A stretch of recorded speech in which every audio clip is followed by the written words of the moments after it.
నా టీవీ ఇది నాలో మార్పు తెచ్చే టీవీ.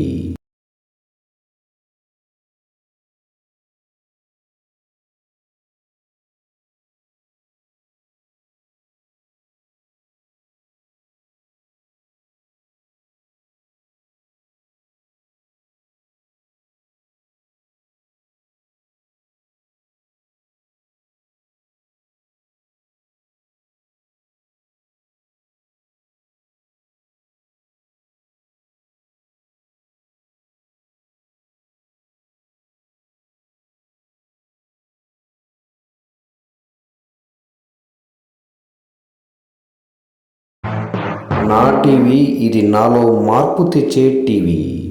ఫుల్నెస్ సంస్థ వారు వరల్డ్ మెడిటేషన్ డేగా ప్రకటించారు, నిర్వహిస్తున్నారు. దీంట్లో యూనిటీ, పీస్ అండ్ కైండ్నెస్ కింద ఈ 3 అంశాలతో మొత్తం ప్రపంచవ్యాప్తంగా కూడా ఆ రోజు మెడిటేషన్ డేని పాటిస్తున్నారు. దీంట్లో అందరూ కూడా పాల్గొని జయప్రదం చేయవలసిందిగా కోరుచున్నారు.